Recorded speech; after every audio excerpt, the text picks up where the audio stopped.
To start off the meeting, we can just do short introductions. Um, so obviously, I'm Steve, and Dr. Chen is known. We're all known. But if we can start with Sebastian, feel free to just talk about what you did at UD, what you graduated with, and where you're working now. Yeah, sure. So I was a class of spring 2023 back at UD. So I was an applied mathematics major. I also had minors in computer science, finance, and economics. That's what I did back when I was a flyer. So now I work in insurance, health insurance specifically. I work at Independent Health, which is a health insurer based out of Western New York, and I work as a actuarial analyst in risk adjustment. That's pretty much what I'm up to now. I also you guys are some of you might be familiar with actuarial sciences, but I'm still a student. I actually took exam ASTM today, so I'm still taking some exams. So if all went well with that, then that'll be my last ASA exam. All right. And then next, Aidan Bramer. Yeah, hi, I'm Aidan. I graduated in fall of 2023. I didn't also did an applied mathematics major. I didn't graduate with any minors. I was actually doing the data analytics minor. I needed one more class, the machine learning one, but it didn't line up in my schedule. Um, so instead, I decided to do a master's when I graduated. So I'm actually working my master's in data science at University of Illinois. I do it 100% remote, and I also work full time as an IT analyst for a healthcare startup company. So, and I also was involved in the state analytics club. I helped start this back when I was on campus. So I'm glad it's doing well. Yeah. And then Erin. Hi, I'm Erin. I was also a applied mathematical economics major. I had a minor in finance and actuarial science. I worked for a year after graduation with the Air Force and then went back to UD to get my master's in applied mathematics, and now I'm back with the Air Force as an ops research analyst.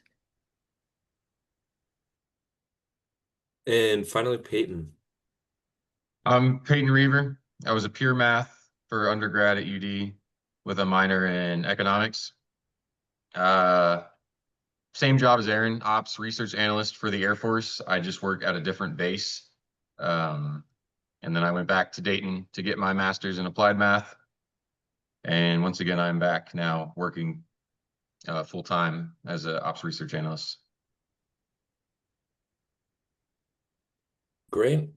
Um, Now with introductions all said and done, um, I'll just move on to the first part of our prepared questions, specifically focusing on your initial job hunt after transitioning from college.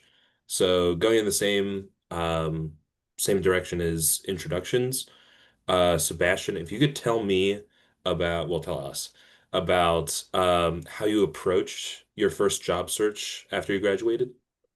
Yeah, sure. So I feel like I kind of had an unconventional approach to maybe some others, but I started with my current company back when I still was a student at UD. So I applied to Independent Health back probably like September, October of my senior year.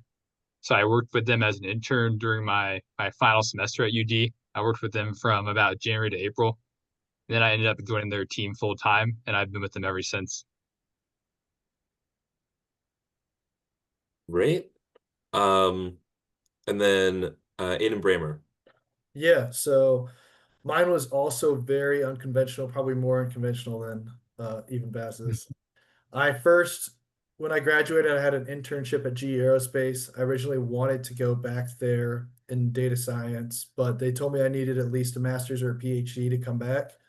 So I graduated from school and I started my master's program, and then I also started applying to jobs every day. At first, I got a couple interviews, not much. And my first semester went by at my grad school, and I still didn't really have much. So then I decided to go back to bartend while I did grad school just to make some money. I bartended full time and did school full time, so I was very busy. But when I met people bartending, there was a lot of people that had a lot of connections, and I actually got multiple job offers at one of the positions I'm at now. At the position I'm at now, at a healthcare startup. So there was just people that came in, and I met them and just connected with them, met people through them, and they asked about my school because they knew I was still in a program, and they asked about the projects I did. And when I told people about the projects that I did at UD, my grad school, a lot of people just liked me, and then I got offers. So that was my route. I did forget to mention if anybody has immediate questions for the panelists that are talking, feel free to just raise your hand and you can jump in. Um, so with that being said, Erin, how was your job search? I add to the unconventional train. My junior year of undergrad, Dr. D actually reached out to a few people who were in the math program because my current team had reached out to UD and asked if they had any students who might be interested in doing one of these student internship programs within the Air Force. And I ended up just being one of the people who ended up getting that opportunity, and I interviewed for it. And I got my job like December of junior year, and then I had the internship between junior year and senior year of undergrad, and then I've just been with them ever since.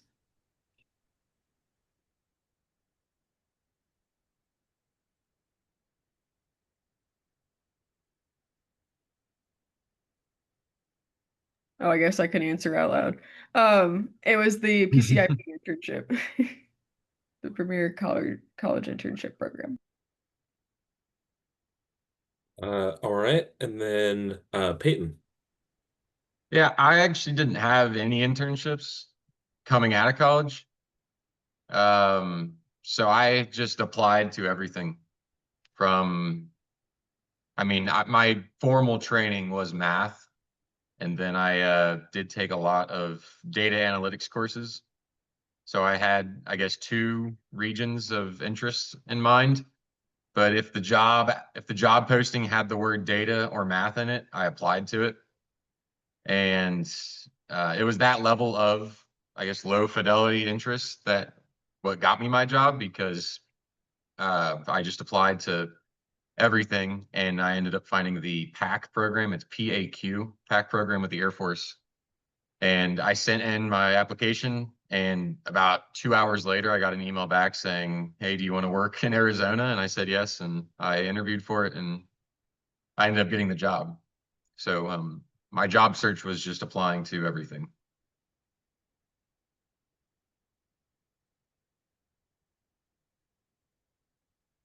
All right.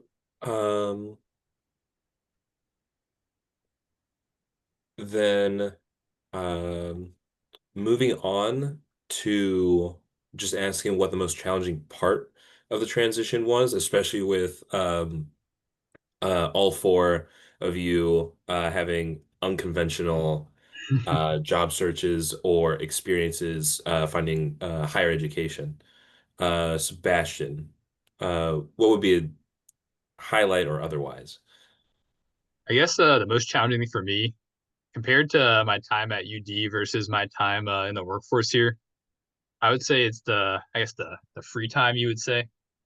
So like throughout my career, I still have to take exams and whatnot. So as part of the actuarial career, right now I'm still pursuing my ASA. So we have about 6 exams that we have to study for, as well as some other module requirements we have to do. So kind of finding time outside of the work week in order to spend enough time studying for that. So a lot of jobs, they will give you study time on the clock, but that's usually not enough. So pretty much you have to make time in your schedule now compared to your time in university to accomplish things outside of work. I would say that was probably my biggest struggle transitioning, because usually like my hour is about 9 a.m. to 5 p.m. So I think about my time at UD. I'm done with class at 3, pretty much any given day, sometimes earlier. So usually you have like a lot of free time to get that stuff done. So now it's like, okay, that's if I wanted to study for exams, that's going to eat into my evenings. So pretty much I would just say like budgeting time out of your already busy schedule, your already busier schedule to make things happen was probably my my biggest transition from college to the workforce.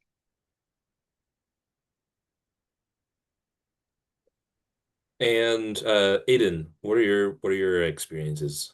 I would say my biggest challenge was not only transitioning from college to a workforce, but my company is a startup company. When I joined my company, they'd only been operational for 3 weeks. And since then, I think we had what, 5 or 6 employees, and now there is like 6 or 7 companies underneath us. So it's growing very fast.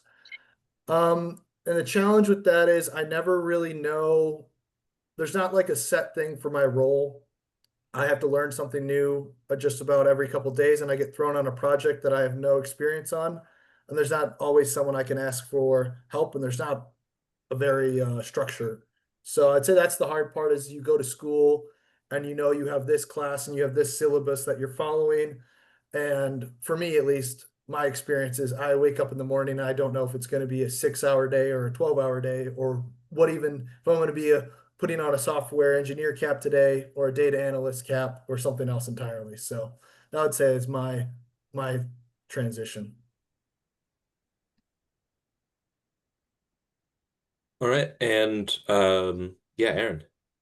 One of the most challenging things with my experience was probably like just like the work hours and getting adapted to a 40-hour week because, in college you could have one class in the morning and then nothing until later in the day and you could have that downtime, but now it's every day 8 to 4 and it gets pretty exhausting at times. So making sure that like I am able to do that and like conserve my energy, but like not get, I don't know, overwhelmed or exhausted at the same time.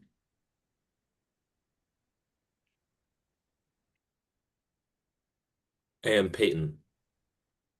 I'd say the most challenging part for me, and it's still something I'm working on, but you have this urge to overwork yourself in college, not because you want to, but because sometimes you have to. Talking like late night homework sessions or studying for exams, but when you get a full-time job, it's you're asked 8 hours, but sometimes uh, I will willingly work.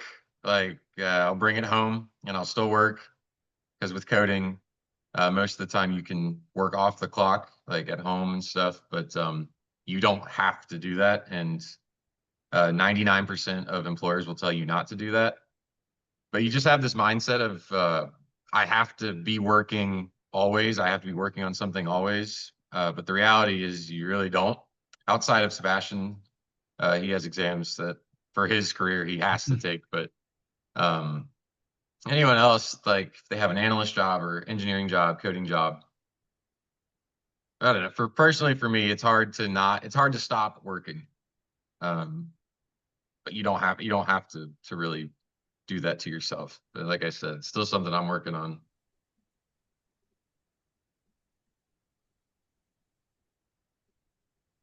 All right. With understanding where all of you were moving into the first part of your careers, um, what does your current role look like day to day? And what do you find from your college experiences to be most rewarding or most useful since starting your career and up until now?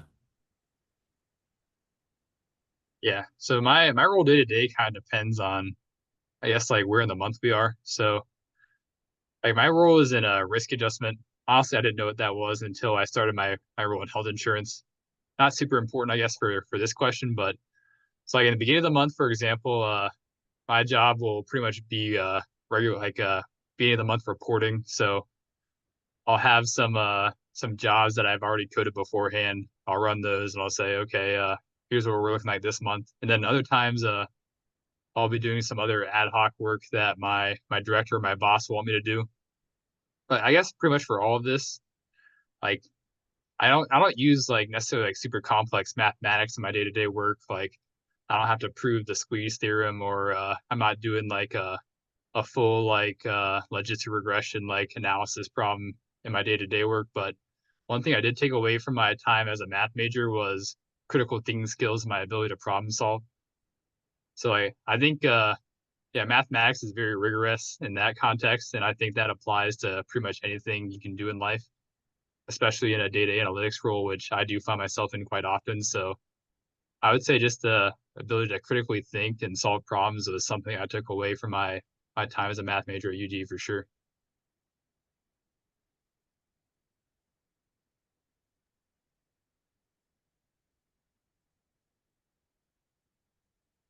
Well, I'll just go ahead. Like I said before, my day to day, is a hard question. I never really know. For example, I've worked on 4 different projects this week, and they were all in different aspects of the IT world, from cloud computing to data analytics to even web design, to uh, processing payments to reporting. So it kind of changes just depending on what company we acquire, and I also do IT support for them. Changes, and then what my boss just will text me and put me on. So it's constantly changing. I never know what the next day holds, but it's really fun. And the skills it's most useful, I feel like my job is about 95% just problem solving. My boss or my managers would just give me problems, and that's really what I had to do my whole time at college, really, for math or analytics. It's you're given a problem, analyze it, and find your solution. And that's how I just approach my workday. And if it's something I have no idea how to do, which a lot of it is sometimes, but you just approach it, you figure out, you learn how to do it, and then you solve from there. So I'd say that's it for me. But thank you. For my current day, I work within a program office, so it's like a little team that manages other teams within like every different Air Force base. So we collect data from these teams, and we have a dashboard that we update consistently, so like hopefully monthly. So most of the time I am working on updating that dashboard because we could push out an update and then get the new data the day like after, and just have to keep running the programs and making sure that the like field teams have information readily available. Sometimes I'll have 1 meeting a week, sometimes I will have like 10 meetings a week, and just a lot of customer service as well, which is not what I expected. But it really does help your speaking skills as well as, or like just like your communication skills and getting to know a bunch of different connections. So that's what my current day mainly looks like. One of the things that I found most useful in my current job, I think Aidan and Sebastian put it really well. It wasn't really any concept like directly, but rather just the problem like solving skills that I was given, and knowing how to approach data problems and like what types of things you may need or what kind of like data you need to access to be able to solve a problem that's given to you. My current day to day with the government shutdown is sitting at home. So I'm furloughed. I'm not actually working right now. But outside of weird circumstances, my day to day varies a lot. So I work in a test and evaluation squadron. So we have test plans about a certain aircraft or a certain technique that an aircraft is doing. So I work on the C-130s. So that's an HC-130, which is combat search and rescue, EC-130, which is electronic warfare, and AC-130s, which is purely combat. So my day to day it varies a lot. Sometimes, like what Aidan said a few questions ago, is sometimes I show up and I'm an analyst. Some days I show up and I need to know Pythons, or some days I need to know MATLAB. And it can be tricky because I don't have experience with all of that. But going into skills learned from my college career is 100% the ability to learn something quickly. If you can adapt the ability to learn quickly, that is by far the most impressive thing. And the best part about it is that nobody or nothing can take that away from you. So if you have the ability to learn a new project or a new language or a new concept quickly, then you can leverage that to almost anything.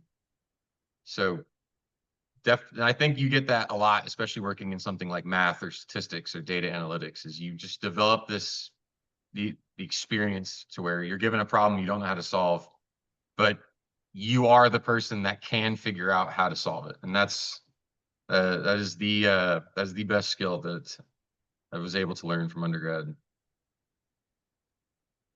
And since we are looking back, could you tell us, um, not could be a little negative, but what you might have done differently if you were back freshly graduated from college, um, got these set of skills you're applying to the workforce. Um, what skills you wish you had developed while still a student, or what surprised you the most um, about workplace culture or expectations? Yeah, I guess I'll answer what surprised me the most. So I think I sort of lucked into having the skill when I first started my job. So a big aspect of my job is coding. So I work in SaaS. I'm not sure if any of you have ever used SaaS before. Maybe Dr. Chen has heard of SaaS, but it sounds like it's kind of archaic almost because my dad even was talking about having to use SaaS back in the day. But anyway, I think I kind of lucked into having a technical background in coding. So I had never used SaaS before until I started my role at Independent Health. So my one of my first things I had to do as an intern was learn how to use SaaS. But given that I was a CPS minor here at UD, so I experienced using Java. I also had taken some data analytics courses, so I'd used R. Also, Dr. Chen taught me some R. I actually have used a little bit of R in my day-to-day work. Pretty recently, I've been working on a project where in my role I'm looking at like drugs that one of our members takes and trying to predict what sort of diagnoses they should have based on those drugs. But anyways, back to what I was saying, I think one of the most important things I did at UD was learn to code. That gave me a technical background with learning a language. So in my role, even though I'd never used SaaS, I was able to develop a proficiency in SaaS rather quickly because I was used to like the rigor it takes to learn a language. So if you don't have any coding background yet, well, you're in data analytics club, so I assume you have at least some R background. But I would recommend taking that seriously and doing the right steps to learn a coding language because that can help you later down the line, as I found out. I can just jump right into it. The skills I wish I developed more. I actually, starting off, I had a lot of a coding background, but it was mostly analytics based coding. I had extensive background in R, and then I took a couple classes in Python. My internship was in Python, and then my master's program is almost exclusively Python for all the classes. So I was very comfortable with Python and a couple other languages, Java. But in the workforce, I feel like I'm having to use a lot of other languages like PHP, JavaScript, HTML, and I wish I had a better background in also back end database development, web design, cloud computing. I've taken a couple courses in, but it's so extensive and it's in a lot of companies and a lot of data engineering roles. Um, so that's what I wish I got to develop more.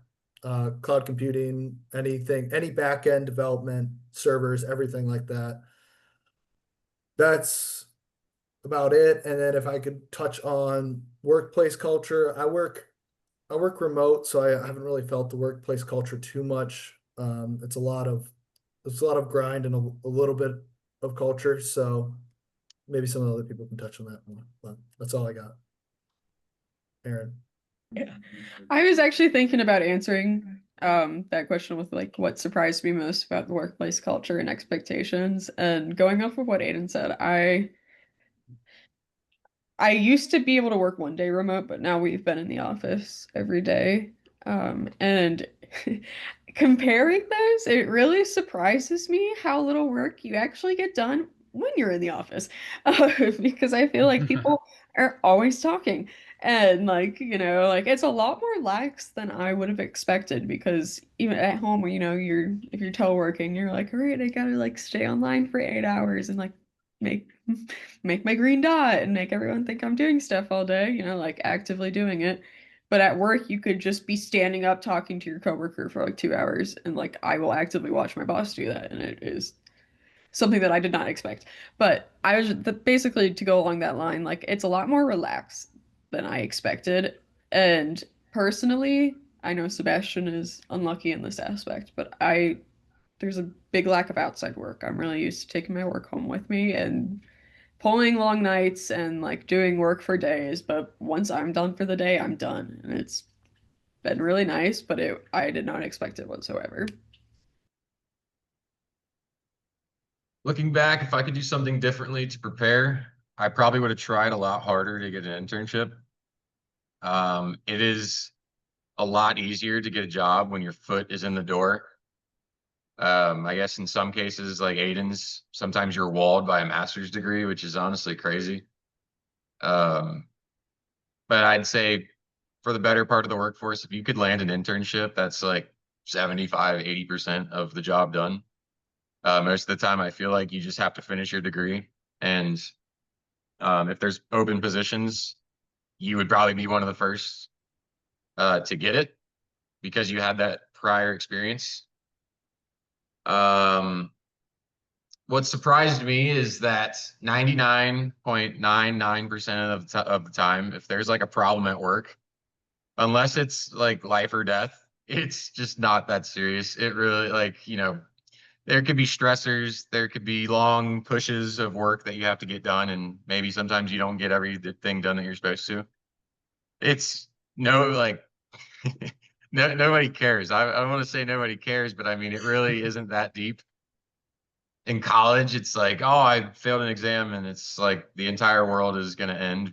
And that may be true because you have to have a grade to back up your coursework, but there's no grade in employment. No one's looking over your shoulder saying, yeah, you did about a C plus this week, so we're gonna cut your salary in half. It is not like that at all.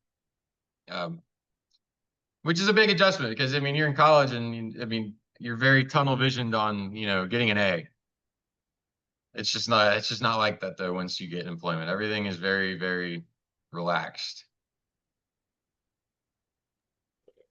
And bouncing off of that with advice for students either finishing up their degree right now, like myself, hopefully, as well as students that might be looking at like part-time jobs or um, research or any of the like, internships, of course. What kind of advice would you give them as being a student right now? Well, I guess from hearing a lot of our stories about how we've landed our first jobs here, I guess my advice would be to pretty much like seize any opportunity you can get your hands on. Because yeah, honestly, like right now the job market can definitely be very hard. Because you'll hear stories about people who've been applying for months and months and months, like maybe like even like dozens of applications, not even interview. So like you heard my story, like I had my internship at the end of senior year. I ended up landing that job. Aidan, he ended up networking at the bar and he found his job through networking that way. So, opportunity can come knocking at any time. So like obviously you guys probably various ranges of completion here at UD, maybe some sophomores, juniors, seniors, but an opportunity comes knocking, yeah, you have to I would definitely say make the most of it, because you don't know how long it could be until you have another opportunity to go get a job, go get another interview. So if you have like an internship and you like it, obviously if you don't like it, you're definitely free to go explore another opportunity. But if you land an internship with a company and you like the job, definitely inquire about working there full time because that might be your best opportunity for the foreseeable future.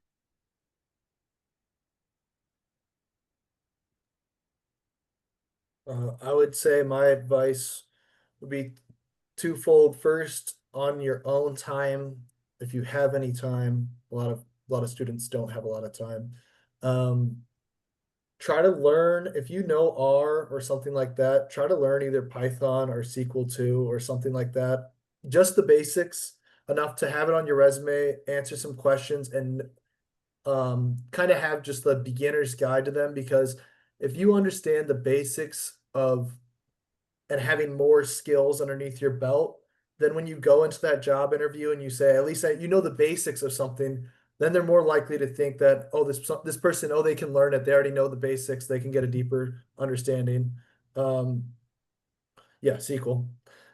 And also, I would say just keep applying, even though it's hard, and keep networking. A lot of the first job, I think, is arguably one of the hardest, because a lot of times now companies will post entry level roles and it will say like 2 or 3 years of experience. That's not entry level. They just don't. Everyone's seen it. They've looked for jobs and it says that. So try to do internships as much as possible. Make use of the career fair and things like that. I didn't do that enough. I waited till my junior year and then I got a good internship the first time I went. But go early, and yeah, network. That's a big thing. So that's all I got. I think, yeah, apply everywhere. I think that is super duper important, but know that you're not signing your life away to like a job right now. If you have an opportunity, seize it. Like, even if it's, say, in like Alaska or something super far away, like you don't know one, like you may not see this again. And also, like, if you don't like it, in a few years, you're still going to be young and you can find somewhere else that like you already have more experience for. So I think it's really like imperative to take every opportunity that you see. Also, like this is, the little cheesy thing that I'll say, but like take advantage of every day you have left in college because after work feels very different. And cliche, but it really did go super fast. And it like you may not like living with six other girls right now, but like it gets kind of lonely afterwards. So I guess just enjoy your time and then like take every opportunity you see job wise and just in college, like while you are there.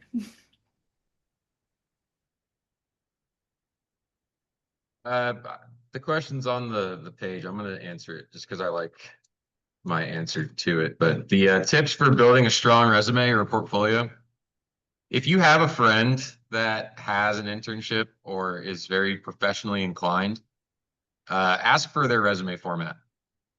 My freshman year, one of my friends that also went to UD that I went to high school with I liked the way his resume looked. So I stole it, filled in my information, and I still use it. And I have two coworkers I work with that also use that same format now. So it's just if you have a friend and you like their resume way more than you like yours, steal it. Just steal it and use it, because if they have an internship, if they have even the same concentration of schooling that you have, putting the same stuff they did is bound to do more good than harm. A piece of advice is that finding a job is going to suck. It's going to suck a lot, and it's going to be the worst part of graduating. And you're going to have good days and you're going to have bad days. But something I think you can take advantage of while you're in school and like currently having like a student email, LinkedIn will actually offer you like a 2 or 3 month free premium. Use it, because when I was job searching, I was using the LinkedIn Plus, the free one that they gave me. And when you have LinkedIn Plus, you're able to send messages to people that you don't have connections with. And I was able to land 2 interviews just by reaching out to alumni. And I would say, hey, I applied for this position.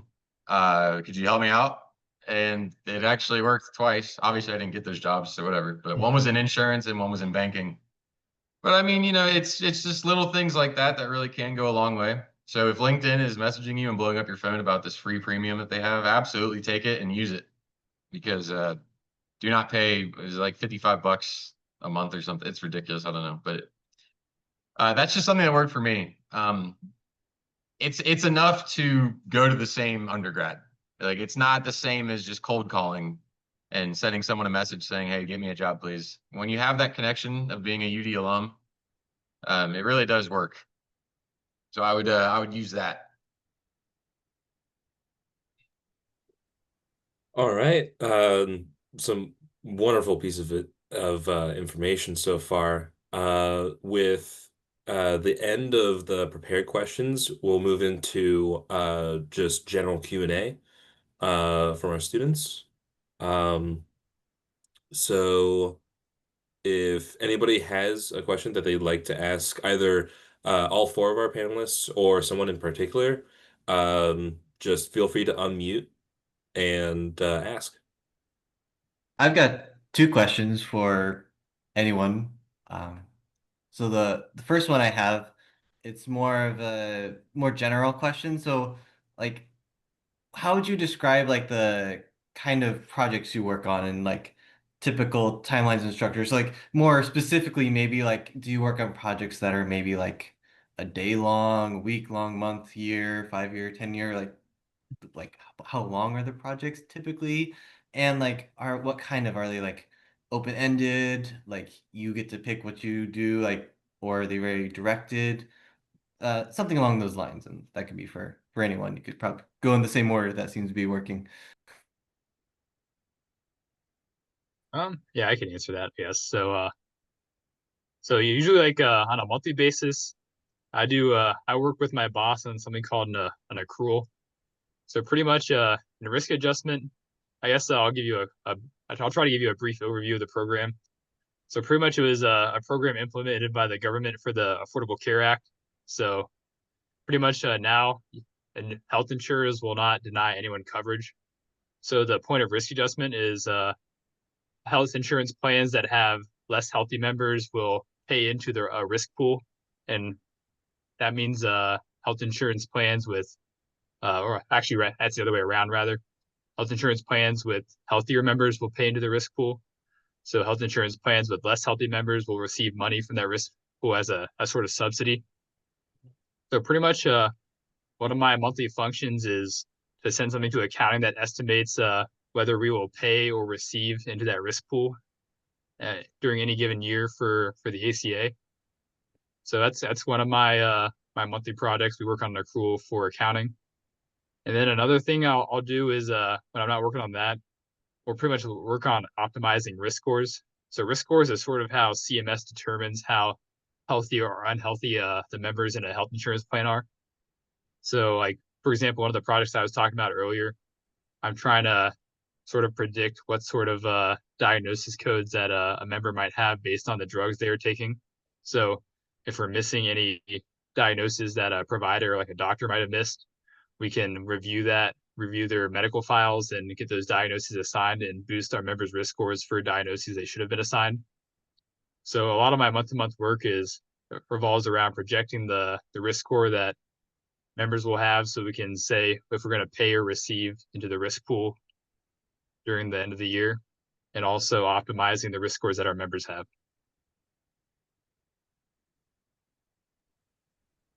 And I can also add to the project length if you want.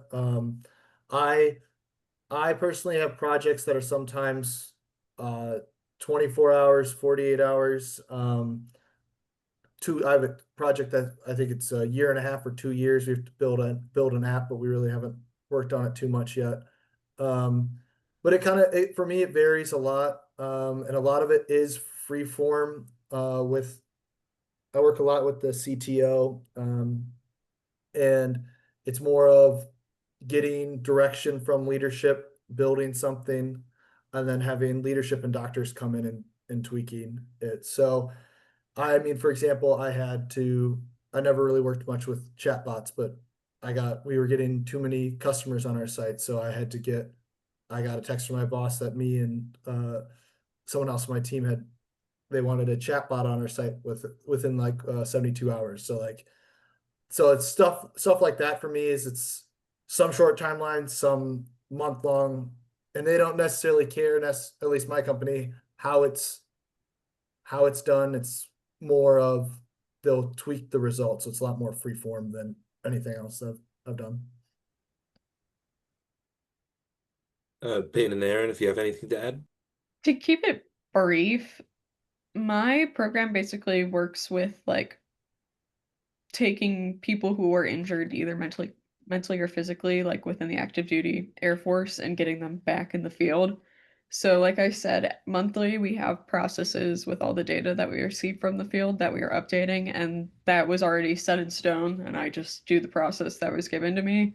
And the same idea, like the field collects like survey data, and sometimes like if I like said like in a week, I would say like I do 5 or 6 of them, but like I'll generate the reports when they close or like analyze the data that they got for them, and that was also already a set process. But otherwise, it's just optimizing it. Like, how can we get more people back? Like, just on my free time, I can any way that like I can optimize it, I'm allowed to explore.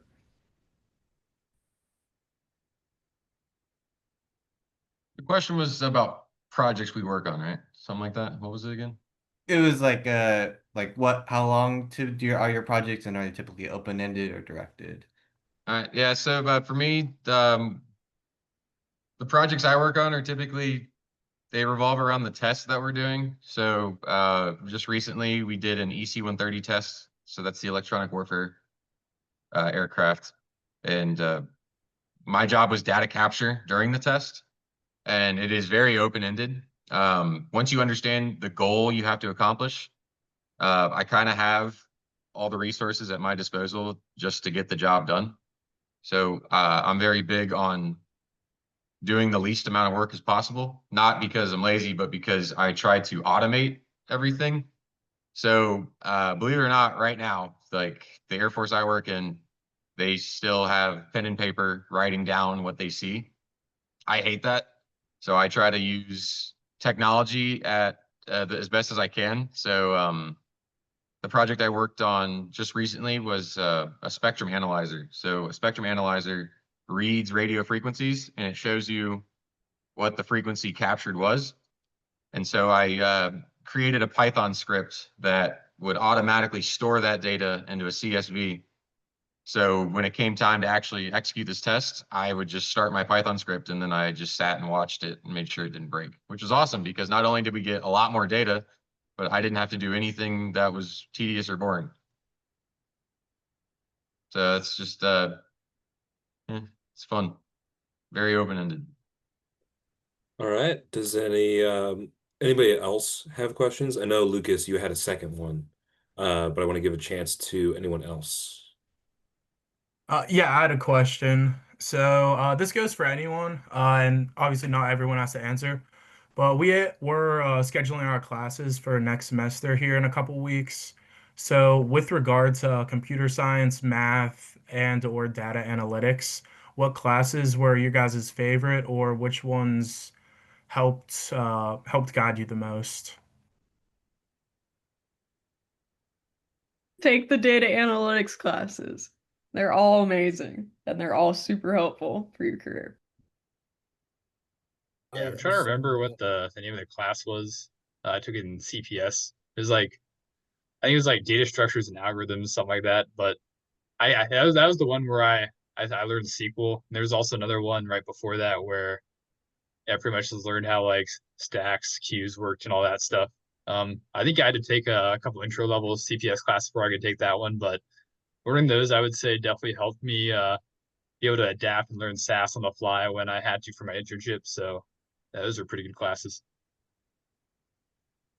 Any of the data analytics classes, like Aaron said, I a lot of those I learned a lot more in those classes than a lot of my master's classes. Honestly, Yeah. they were I will great. say I love tidyverse. IDverse. I know. Mine's the oh, Oh sorry. no, you go, Peyton. Mine's not actually a class, but the thing that got every single interview I had, this came up and was asked about, and it came from my resume, but it's data analytics competitions. I know there's an econ games that's hosted by the finance department. They're always looking for, I mean, it's a data analytics competition, but it's revolved around real world finance problems. Oh, what's her name? Nancy Haskell is, I think, the Yes, person of contact you want to Professor get with. Haskell. Or Dr. Chen. She can sweet talk the math department to give some funding to go to data analytics competitions, but that is something that not everyone does, and it came up for me every single interview I had, and I got to talk about it. Peyton, Aidan, and I were on a team. Yeah. Yeah, me, Came up in Erin, all and my Aiden interviews. were It on came up a every on a interview of data mine analytics too. team. Yeah, everyone We went loves to to talk Miami for about a it. weekend, Hmm. but Yeah. a lot.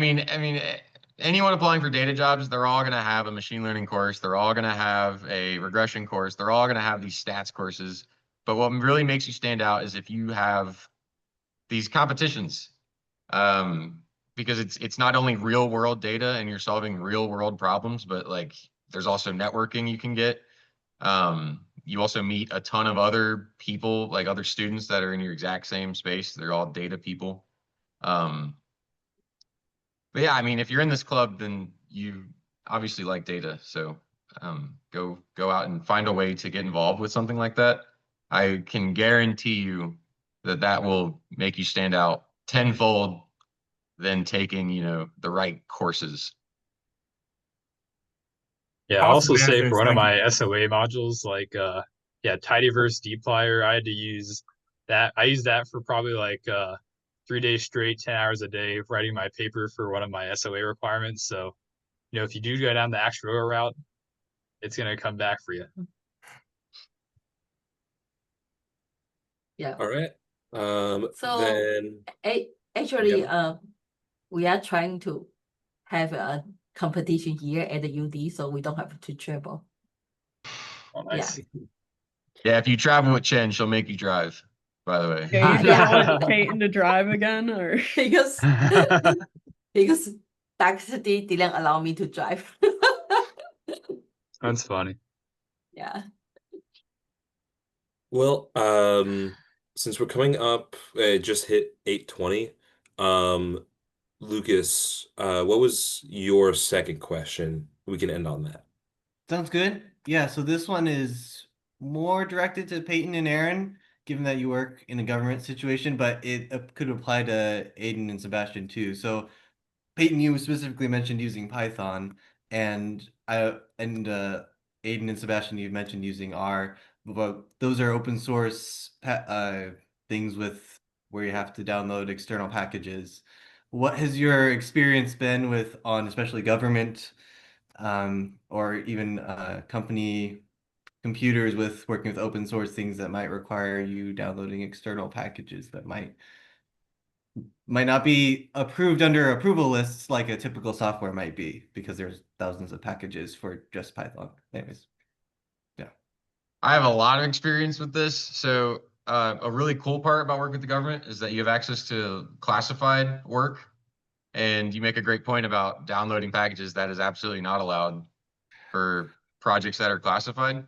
But a way around that is a lot of the times I have to actually burn a CD with those packages downloaded, and then with that CD, I can take it into it's called a skiff, and I can Oh, yeah. download the packages there. But the problem with that is that you have to know exactly what you need. So you have to figure it out beforehand, what you do and what you need to have. And I'm just going to be completely honest. The worst part about that is I don't have access to the internet. So I don't have ChatGPT, or I don't have, what is the one on VS Code that like automatically, Nipper. Copilot. I don't have Copilot. So a lot of the times is you kind of just like you have to figure out the problem being asked and then understand exactly what you need. But yeah, open source doesn't exist with government work, but it definitely depends like what branch you work in.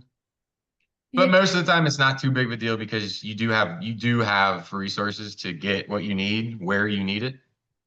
things may be But pre-approved for your team already. Like you could already have packages approved that were there. yeah, I don't know if you're familiar with Databricks, but Databricks it's basically like you can code on a web browser, and most of the time, if like your specific team will already have like a pre-approved list. But 1000% of the time you're missing something. So it's I will say one of the biggest things that sucks about that personally for me is we are allowed to use R, but we have to use base R. We're not allowed to use Oh. RStudio. Yeah, so it sucks. Which is why like how Sebastian also had to learn SAS. I had to learn SAS once I got to my new job because it was already approved. And it's a lot of just if you really think something is necessary, like say you want to use Python, you can talk to IT, you can talk to your team, and they can get you like on an approval list, but mainly you are going to work with the tools that you already have. I will say that when I worked for GE Aeros, my company now has HIPAA compliance issues for so many things, so still highly regulated. And then when I worked at GE Aerospace, I was on a government data team, so everything was super locked down for military reasons. And we use all Python, but all the packages that we used, there was a list of pre-approved ones, and then there was another list of company-made packages, and that was actually my role at the company, was basically creating plotting packages so that we could build reports. So like they have their own company packages with documentation that they've been building for years. So some companies will have their own, if you work with a company that's like a government contractor, at least from my experience. And Dr. Chen, you mentioned you had a question real quick Yeah, before we close. I actually have a question. So, how does the AI tools impact on your job? Are you nervous about AI will replace your jobs, or do you think it's a good assistant, or how do you feel about it? Do you think it is a useful tool or not so useful or so? I guess I'm not super worried in the near term as far as AI impacting my job. I don't really use AI in my day-to-day, I'd say. Sometimes I use it if I need to do something I've never done before coding. Like if I need like some new syntax in like R or something. I'm kind of rusty with R because I that's kind of like every now and then project thing for me. So sometimes I'll use like Copilot, for example, to like remind me how to use ggplot real quick. But that's Yeah. probably the extent of AI use for me. In the short term, I'm probably not super worried. I feel like AI at this point is not sophisticated enough to have the human justification for the work that we do in the actuarial field. Yeah, I can speak. I probably use AI every day, multiple times, but I don't use it as a copy and paste software where you're just grabbing it and copying it in. Like I said, throughout this, I'm constantly thrown on coding projects that I have to build things that I have no idea where to even begin. I use it as a teacher. I think it's one of the quickest and easiest ways to learn programming, because it's not a YouTube video where you have to sit there and if you have questions and you Google your questions after, then you're going through different sites or anything. You can do real examples and go through and learn how to do something easily, and then take the knowledge that you took by conversating with an AI, and then take those skills and then apply them to your scenario. So I think it's a great tool, but it makes mistakes all the time, and I don't think it's something that will ever replace you. You're gonna have to, and it's also a good tool, but how you use it will make it way better. So if you don't use it properly, it's not really it's gonna make more work. But if you can leverage it correctly, it's gonna make your life easier. Yeah, I think you have to sort of have a fundamental understanding of what you're kind of asking to do beforehand, because otherwise you're going to ask the wrong questions. It's going to give you the wrong answers, and you're just going to be wrong, and you're going to not have any critical thinking skills at the same time. Totally agree with that. And personally, like as a government employee, I'm not worried about AI taking over because, like Peyton was saying, we're not allowed to use Chat GPT, and we have our own government version of it, and it sucks. Nipper It GPT. is horrible and Trash. not smart at all. So it will not replace us. Yeah, I say if you're in the STEM field, Like chat AI is so far away from replacing any of us. That's not really a concern. But I think I agree most with what Sebastian said. If you don't know what you're doing, AI is not going to tell you what you need to know. It's going to give you slop that it found on Reddit or what is it called? Stack Exchange. Yeah. I'm willing to bet that if you have a new problem, it's going to have no idea how to tackle it. And I'd say if you're in the workforce, all of your problems are new problems. All right. Well, we'll start the close of the panel. Thank you to all four of our panelists for coming today. Especially Sebastian, since you had an exam on the same day and finished That was that. fun. I'm glad it was good to do. Um, I will say for everyone here, I'll send out an email after this, both with because we were recording and have a transcription or a transcript.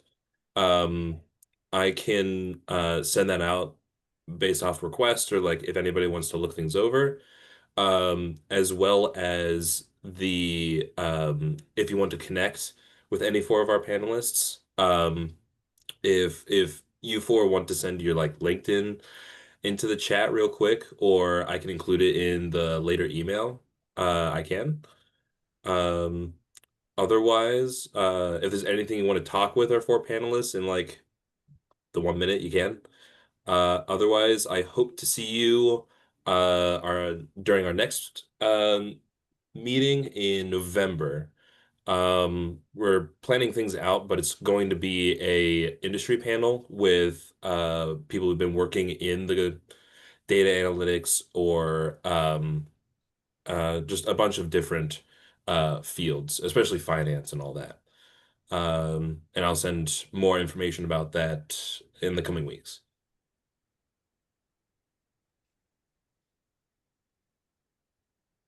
Thank you, everyone. That was great. Really appreciate it. Thank you. Thank you. Thanks for coming. Oh, Thank you guys. Have a nice night. and also for the people that joined because of the flyer that we had up, um, I'll make sure you're included on the emails as well, if you're interested in our next meeting.